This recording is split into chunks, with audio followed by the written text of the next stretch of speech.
buongiorno da Ilaria e Adriana, Buongiorno a tutti. alla regia come sempre. Oggi per la settima puntata di Sardegna Sacra on the road siamo a Rebeccu, comune di Bonorva. Iniziamo la giornata da qui, siamo in compagnia di Lucia Niedu, che sicuramente molti di voi conoscono meglio come Archeolucia, che oggi ci accompagnerà in questa visita, dove però ci sposteremo in vari siti. Lucia, cosa vedremo oggi? Allora, grazie a voi due per avermi invitato. Siamo nel Meilogu e ci facciamo un giro. Intanto qui a Rebeccu andiamo a vedere Sulumarzu, la fonte nuragica. Poi andremo a Cheremule a vedere il Parco dei Petroglifi e quindi Domus de Janas. E poi ancora a Giave per una puntatina geologica a Sapedra Mendalza. Benissimo, quindi come vedete anche oggi una puntata interessantissima, quindi state con noi perché tutto questo lo vediamo dopo la sigla.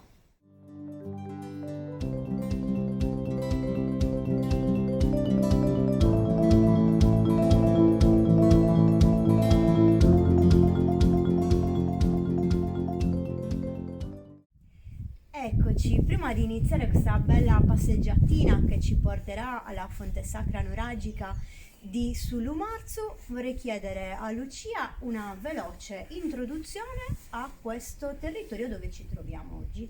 Bene, noi siamo nel Meilogu e Meilogu vuol dire luogo di mezzo perché è al centro il giudicato di Torres, quindi un luogo importantissimo, ma non solo in epoca giudicale, ben prima, come tu sai, ma anche molti di voi sapete, questo territorio è stato abitato dalle genti sarde, quindi abbiamo moltissime, per esempio, testimonianze neolitiche con le famigerate, famosissime Domus di Sant'Andrea Priu, siamo a due passi, Madrantine, Sapala Larga, insomma siamo in un territorio veramente ricco, ma siamo anche nel bel mezzo della Valle di Nuraghi, siamo veramente a pochissimi chilometri da Santo Antine e da moltissimi altri nuraghi, abbiamo testimonianze anche del passaggio dei Romani, Vandali, Bizantini, insomma questo territorio è ricchissimo di archeologia, è un territorio di geologia forte e importante. Ne parleremo dopo. Ne parleremo e quindi insomma siamo nel bel mezzo di tante cose belle. Benissimo. Bene, allora visto che stiamo iniziando la giornata proprio da Rebeccu, da questo villaggio antico, chiederei anche a Lucia qualcosina in più proprio su Rebeccu. Allora, Rebeccu è una storia particolarissima, già il nome Rebeccu pare che derivi da re vecchio, perché questo intanto oggi, quello che sembra un paese completamente abbandonato, in realtà era il cuore pulsante di questa regione, ed è stata per dirti la capitale di una zona del giudicato. Qui c'era un re, questo Rebeccu, che aveva una figlia.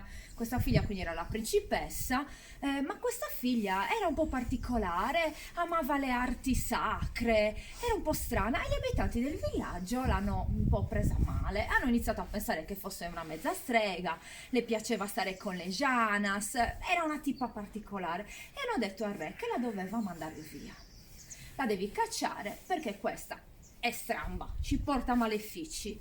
Il re, nonostante la amasse, era sua figlia, l'ha presa e gli ha detto: Coromè, te ne devi andare perché qui stiamo rischiando una rivolta. La figlia ha detto: sì, io me ne vado, ma mentre andava via ha lanciato una maledizione e ha detto: cara mia Rebeccu, tu non arriverai più ad avere più di 30 case. Considera che era un luogo abitatissimo. Certo. Beh, che sia quello, che non sia quello, tra pesti, malattie e cose varie, Rebeccu lentamente è morta. E davvero c'è stata sempre poi la paura da qui in poi di costruire la 31esima casa, prima che la maledizione davvero tornasse su Rebeccu. Quindi siamo davvero in un luogo magico. Bene, intrigantissima questa storia che tra l'altro, devo ammetterlo, non la conoscevo, e quindi adesso ci incamminiamo per la fonte sacra.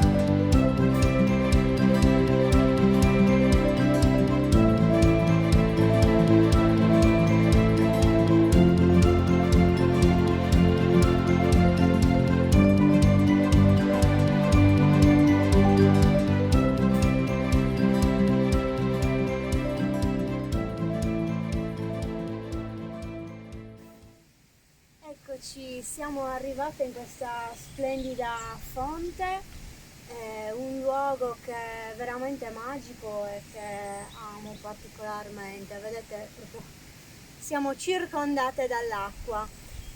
Prima di parlarvi più in dettaglio di questa fonte, per chi avesse meno familiarità con questi temi, vorrei fare una veloce introduzione anche su quello che chiamiamo culto delle acque. Io ci tengo sempre a dire quello che noi chiamiamo culto delle acque in età nuragica. Che cosa significa?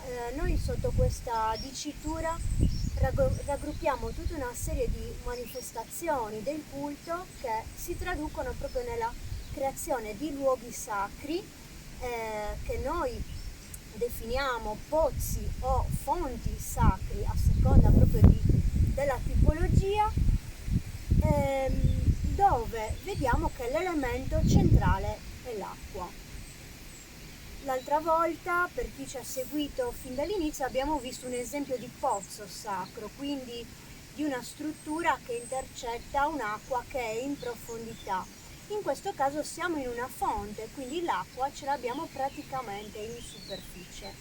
Erano dei veri e propri templi e sicuramente questa devozione legata all'acqua era una delle manifestazioni principali della religiosità nuragica, anche se sicuramente non esclusiva, e sicuramente anche il culto dell'acqua era legato a tutta una serie di altre cose, quindi anche questo legame con la terra, questo legame con l'aspetto anche del femminile, gli aspetti legati alla guarigione, quindi tutti gli aspetti del sacro che sono legati all'elemento acqua, per cui dobbiamo anche stare attenti a non schematizzare troppo, anche se spesso poi non possiamo spingerci in profondità, diciamo, nel conoscere i dettagli di questi culti, se non attraverso le manifestazioni materiali, quindi ciò che rimane, le testimonianze archeologiche. Giusto, Lucia? Giusto, giustissimo. Purtroppo quella di Surumazzu è una fonte che, io ho detto purtroppo o per fortuna, ha un po' subendo un riuso nei tempi, un riuso che davvero è stato lunghissimo, ha un po' cancellato le primissime fasi. Quindi noi sappiamo che questo è un monumento nuragico, ma a livello di ritrovamenti, però l'architettura ce l'abbiamo tutta. Noi siamo sedute in un bancone sedile in cui già 3500 anni fa stavano seduti i nostri antenati, cioè questa è una cosa. Siamo in un momento tra l'altro di grande ricchezza di acqua, quindi l'acqua ci sta toccando noi le scarpe, ma immaginati questa gente che vedeva questa come una benedizione della dea, no? Quest'acqua che scorre così anche impetuosa, senti il fiume a fianco a noi, ha un prospetto molto semplice, no? Vedi che sembra quasi un muretto, guarda che bella l'architrave con un'unica grande pietra, questo è basalto, è una pietra vulcanica, qui siamo in una zona di vulcani, ha una piccola camera voltata a tolos, quindi diciamo con questa falsa cupola. Questa qui è un po' particolare, ha una tolos che è molto bassa ed è chiusa con un lastrone molto grande.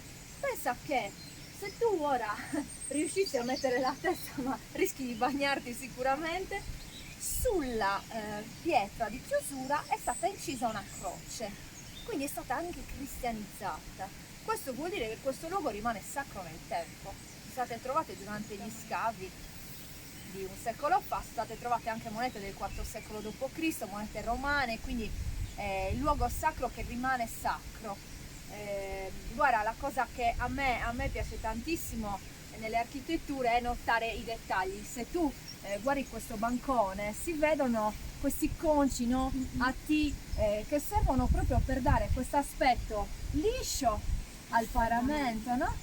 E poi dietro c'è l'architettura, c'è un muretto così che sembra un muretto semplice, in realtà nasconde uno studio architettonico dei nostri antenati nuragici, erano forti.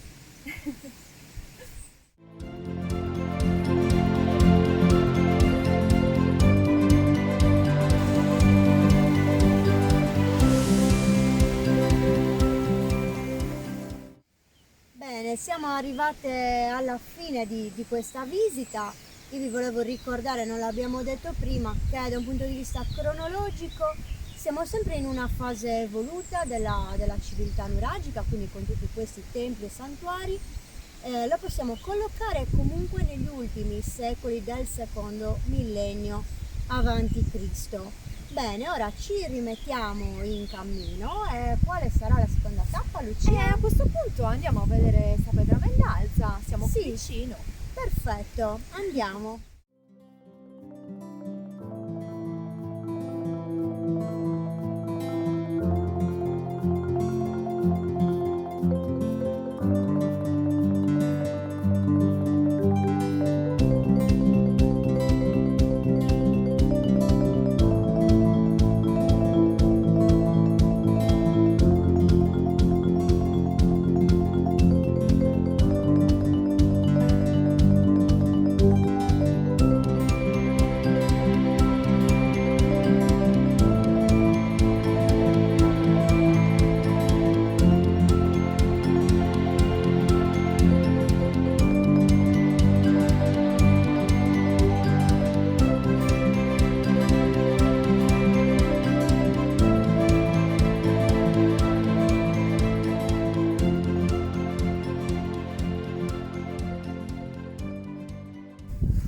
Bene, eccoci ragazzi, siamo ai piedi di Sa Pedra Mendalza, come potete vedere dietro di noi.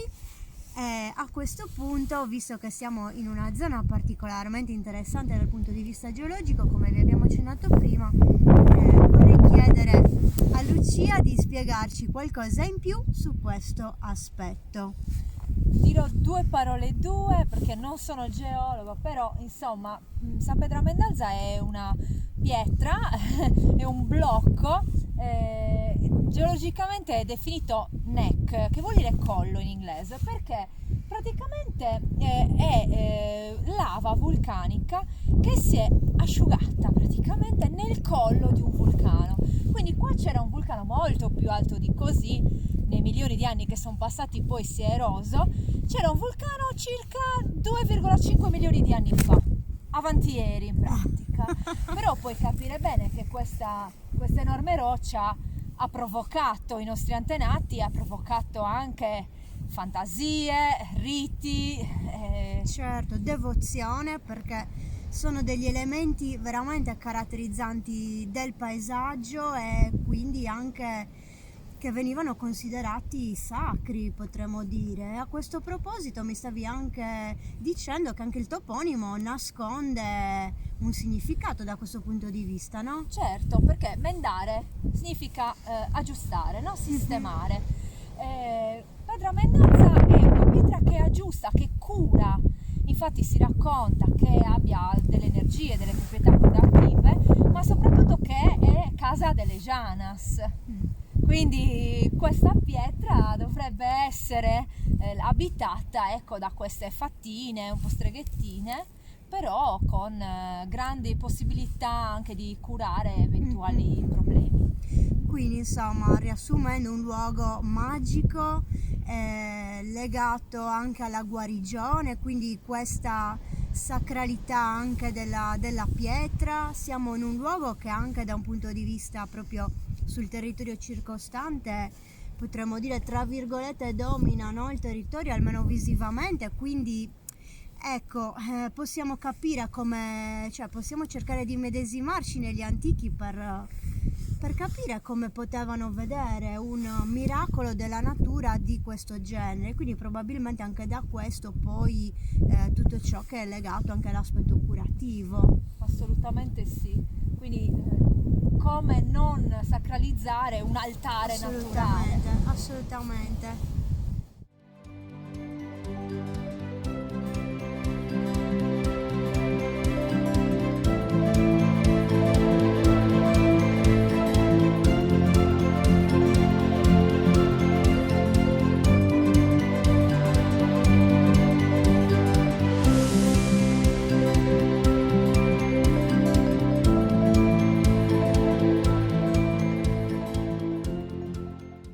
Bene, siamo sempre sempre qui abbassate per non prendere vento sostanzialmente.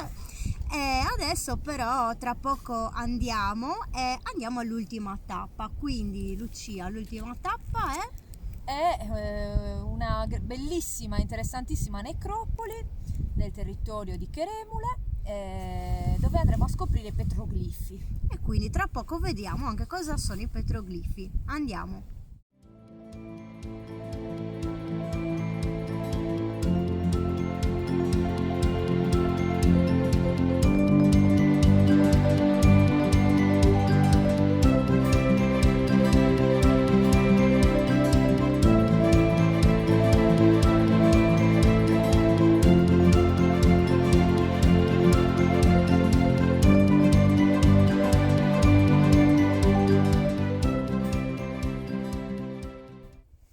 Eccoci ragazzi, abbiamo raggiunto il parco dei petroglifi, siamo nel comune di Cheremule e ci troviamo precisamente nella necropoli di Moseddu, di cui vi parleremo fra poco in modo più approfondito.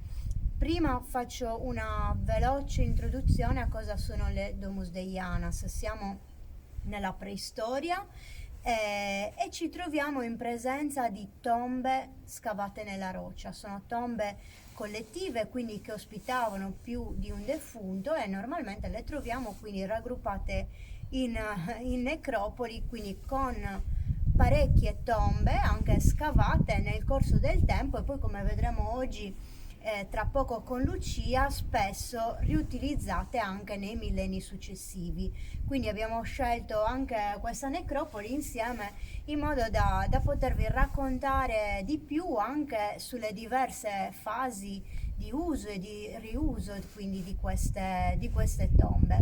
Una cosa che mi piace sempre ricordare quando parliamo delle Domus Deianas è il loro significato simbolico ancestrale, che ci ricollega un po' al sentimento di questi nostri antichissimi antenati. Qua per le tombe più antiche parliamo del Neolitico, quindi insomma siamo proprio in piena preistoria. E il significato simbolico è quello di scavare quindi queste tombe proprio nel ventre della madre terra, per riaccogliere proprio i figli della terra, e quindi con un significato legato alla rinascita. Questo è molto importante, secondo me, sempre ricordarlo per entrare anche un po' in quell'atmosfera, no?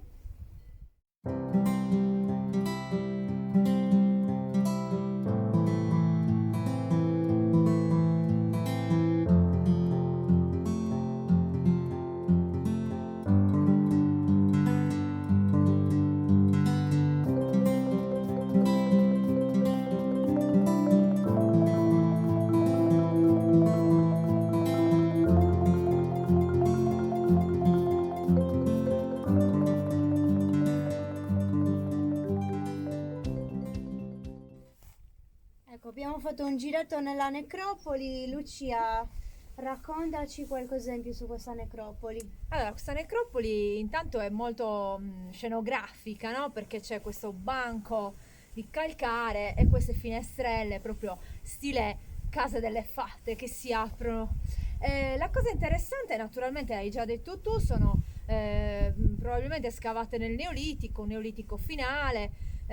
Siamo un bel po' lontani nel tempo, siamo nel V millennio a.C., alla fine del V millennio, ma questa necropoli ha tantissime tracce di riuso, non solo riuso come necropoli, quindi non solo per metterci i morti, i defunti, ma anche per altri scopi. Ti porterò a vedere una tomba che si chiama la tomba della cava, perché accanto c'è una cava di epoca romana, ma anche sopra qui sul pianoro delle tombe vedrete che ci sono come degli scavi rettangolari. Quelle sono vasche vinarie di epoca romana, quindi dal mettere i morti a contatto con la Dea Madre al fare il vino, cioè c'è passato davvero di tutto qua, ed è molto interessante. Ci sono anche qui dei petroglifi che ti voglio far vedere. Benissimo, e li vediamo fra poco.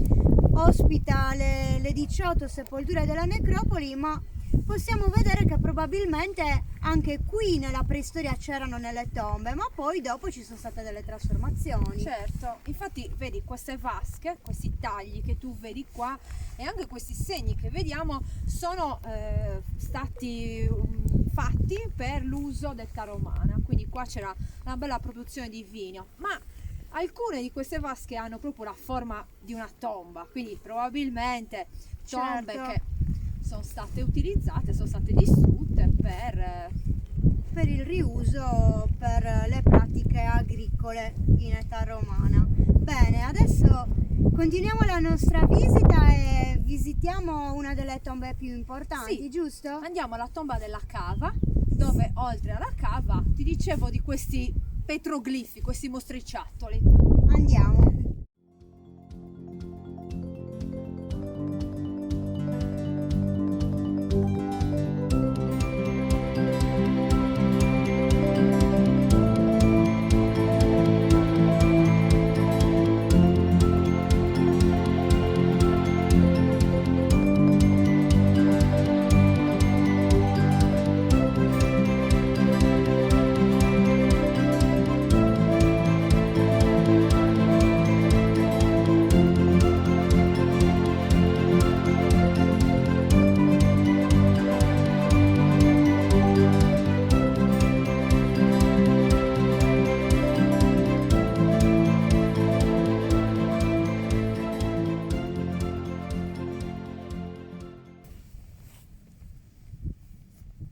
Ecco, siamo arrivate alla tomba della cava, che appunto è una tomba che ha un particolare interesse anche per tutto il discorso del riuso che stavamo già introducendo prima. Esatto, la tomba della cava, che si chiama così perché è abbastanza evidente, è stata utilizzata come vera e propria cava in epoca romana, quindi scavata nel Neolitico, più o meno alla fine del V millennio a.C. Continuo l'utilizzo di tomba fino quasi al bronzo.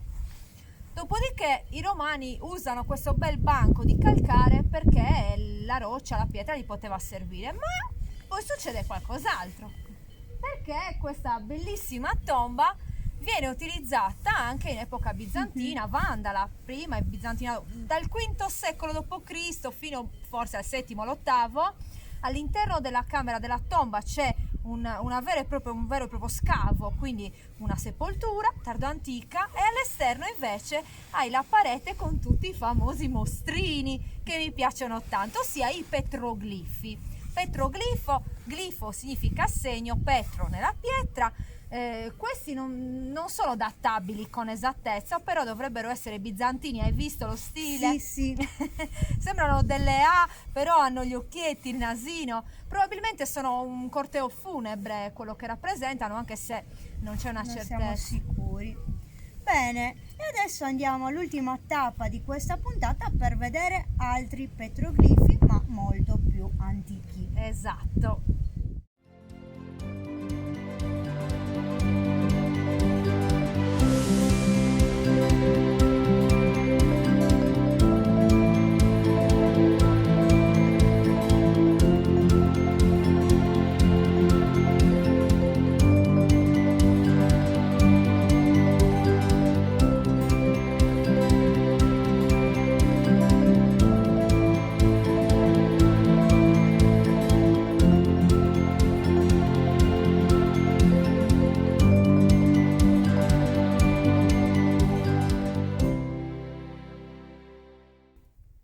E siamo arrivate all'ultima tappa, siamo alla Tomba Branca, una delle più famose del Parco dei Petroglifi, giustamente una delle più famose. Siamo sempre abbassate per non farvi sentire il vento.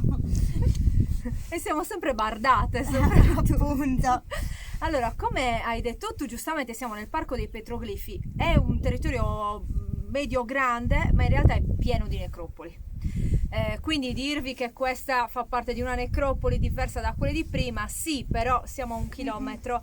Quindi la Tomba Branca, che prevedeva un piccolo dromos, quindi un piccolo corridoio d'accesso, un'anticella e poi questa grande grande cella che doveva essere una cella cerimoniale, proprio lì, come al solito, dove si svolgevano quindi i rituali, non le sepolture, perché ricordiamo una cosa, va bene che le Domus de Giana sono delle sepolture, ma erano dei luoghi di culto. Certo. Il culto dei morti, il culto dell'antenato, che anche noi oggi continuiamo, perché che se ne Assolutamente dica, sì. siamo preistorici. E qui abbiamo i simboli, come al solito nelle Domus e nella cella cerimoniale, che tu hai la maggior parte delle simbologie. Questi sono meravigliosi. I petroglifi rappresentano degli umani. Hai delle figure rappresentate, si dice filiformi, perché il corpicino e le braccine, Sì, le esatto. gambine sono proprio filiformi, alcune un po' più particolari. Per esempio la prima, che si vede un po' più calcata di gesso, ha un viso particolare, sembra che abbia un grosso naso. Si pensa che possa rappresentare un mascherato, un teriantropo, quindi un mezzo uomo, mezzo animale, uno stregone, uno sciamano. Come vedi ce ne sono un paio che stanno uno sull'altro, sembra proprio rappresentino una scena. Poi che cosa? Certo. Comunque sicuramente una scena legata alle cerimonie, ai rituali che si svolgevano, oppure anche a qualche richiesta di protezione. Potremmo dire tante cose che hanno tutte senso, ma come sempre ci dobbiamo fermare Certo. alla missione di non sapere, non poter Certo. dire con certezza le cose. Certo, può essere una danza. Anche, La danza è sempre, certamente. la musica è legata al sacro, possono essere tante cose, però è bello che possiamo avere spunti per pensare alle tradizioni attuali e riviverle un po'. Assolutamente sì.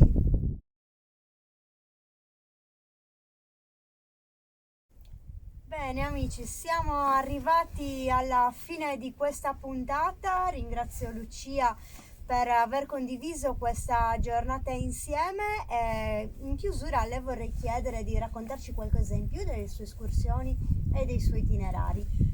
Grazie a voi di nuovo, è stato divertentissimo.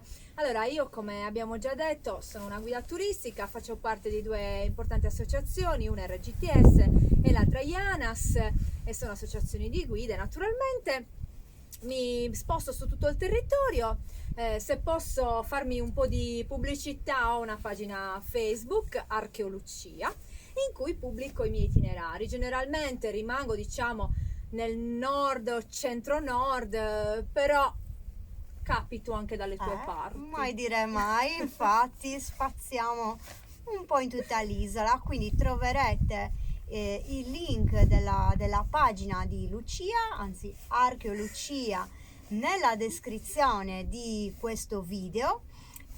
Noi vi ricordiamo che ci vediamo come sempre per tutto questo mese di febbraio, domani mattina, per la diretta delle 8. Come al solito non vi diciamo dove saremo domani, quindi mi raccomando non perdete la diretta. Vi ringraziamo per averci seguito anche in questa puntata. Vi ricordiamo di commentare, di farci sapere se vi è piaciuta, se avete delle domande, qualsiasi tipo di commento.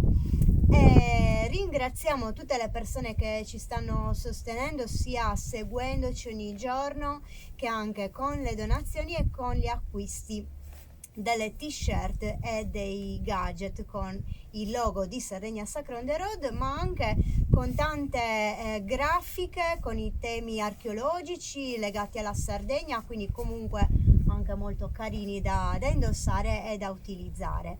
Bene amici, allora siamo arrivati proprio alla fine e vi salutiamo. Ciao!